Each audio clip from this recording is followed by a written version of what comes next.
ازيكم عاملين ايه؟ تعالوا اقول لكم احنا قضينا العيد فين تالت يوم العيد. ايوه، زي ما انتوا شايفين كده احنا رحنا سيتي وولك. المكان كان تحفة جدا جدا جدا. لو عايزين تعرفوا سيتي وولك ده فين بالظبط هكتب لكم العنوان في اول تعليق. زي ما انتوا شايفين الدخلة كلها ستار، شكل ستار. جوجو عجبها الشكل ده وصممت ان هي تخش تمشي في وسط الشكل الجميل ده وانا اصورها، وكانت مبسوطة جدا وبتغني، وكان في مغنية بتغني في المكان بس كان صوتها بعيد يعني عننا. هجيبها لكم دلوقتي.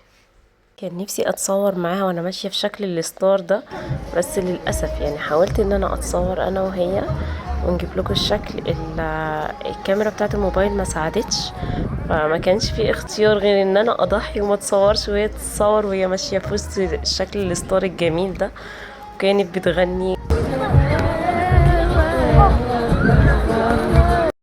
واحنا ماشيين لقينا النافورة التحفة الجميلة دي موجودة في المكان هناك.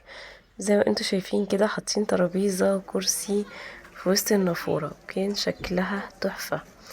قعدت كتير اقنع جوجو اقول لها نتصور برا، خليكي بقى واقفة كده برا النافورة واصورك صورة حلوة. قعدت تقولي لا، انا لازم ادخل اتصور جوه. بصراحة انا كنت خايفة حد يجي من الامن يكلمنا يقول لا ما ينفعش كده، بس هي صممت وقالت لا يا ماما انا هدخل. وفعلا بنتي القرود دخلت، بنتي قرد يا جماعة والله.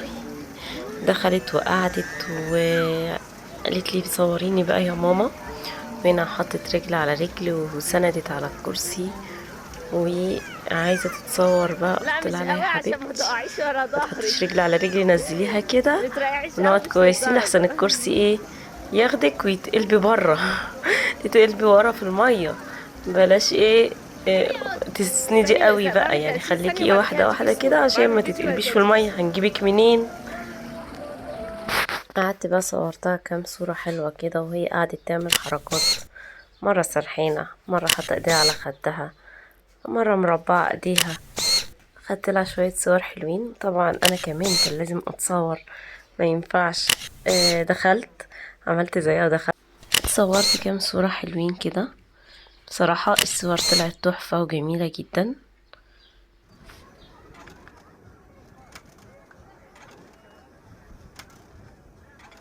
المكان كمان كان فيه كيدز اريا، وجوجو دخلت قعدت تتمرجح وانبسطت جدا بالمرجيحة. تقريبا الوقت كله خلصته في المرجيحة. بعد كده دخلت قعدت تتنطط في الترامبلين. جوجو هنا كانت بتتشعلق في الحبل وبتطلع على اللعبة الغريبة دي. هي المفروض بتتشعلق وبتطلع، وفي النهاية في زحليقة بتتزحلق فيها. هتشوفوا اللعبة العجيبة دي عاملة ازاي دلوقتي، كأنها بتتسلق جبل. تسلقت طلع العبي واشبعي لعب زي ما انتي عايزة، عشان خلاص هنخلص اجازة العيد وهندخل على الامتحان. بصوا هي بعد المفروض بعد ما تطلع بتنزل من الزحليقة دي. اوريها لكم، بصوا نزلت خلاص كده نازلة من الزحليقة. صراحة لو ما كانش ممنوع كنت انا طلعت زيها واتزحلقت زيها، بس للأسف كان ممنوع والامن كان هيمنعني ان انا اطلع واعمل كده. فاكرين المغنية اللي انا قلت لكم ان احنا سامعين صوتها من اول ما دخلنا المكان وجوجو كانت بتردد اغانيها؟ هي دي كانت واقفة على الستيج وبتغني، كانت جايبة من اول المكان لاخره. رحنا لها بعد جوجو ما خلصت اللعبة.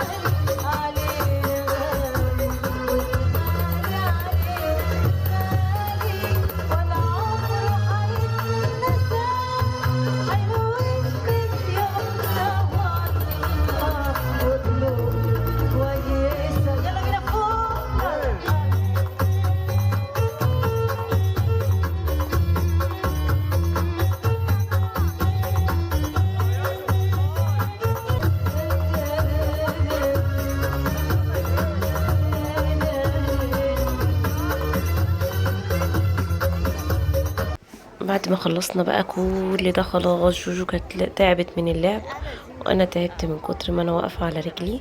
وقفنا حبه حلوين كمان والمغنيه بتغني، فدخلنا كافيه. لقينا هناك كافيه كان عامل قعده عربي، كان حلو قوي.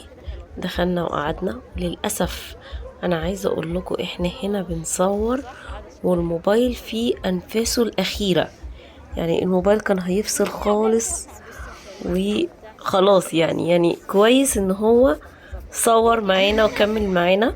كنت عايزه اجيب لكم اصور لكم بقيه اليوم، واجيب لكم لما الراجل نزل المشاريب. احنا طلبنا 2 هوت شوكليت. عايزه اقول لكم اليوم ده حصل فيه موقف صعب قوي.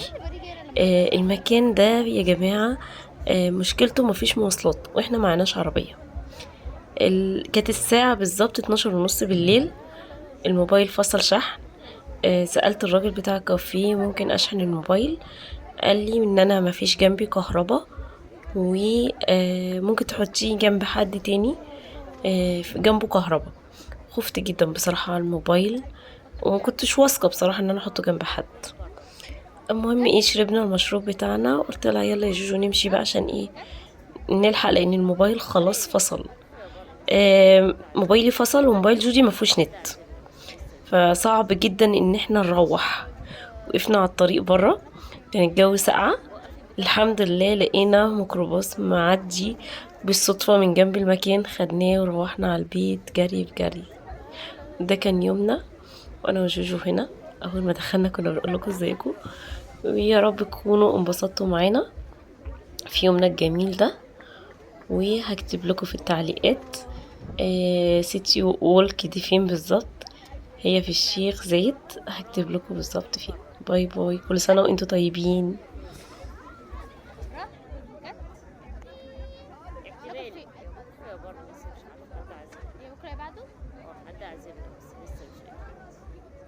ماشي طيب. ناكل فين؟ وقفي البتاع ده لما يجيب المشروبات عشان نوفر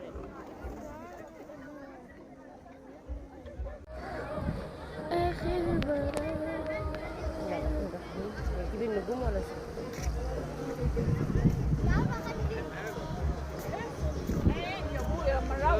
لا كده هيجيب.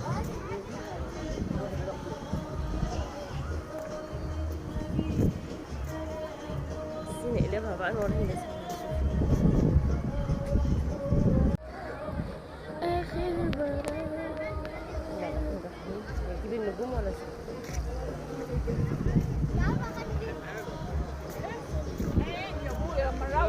لا كده هيجيب.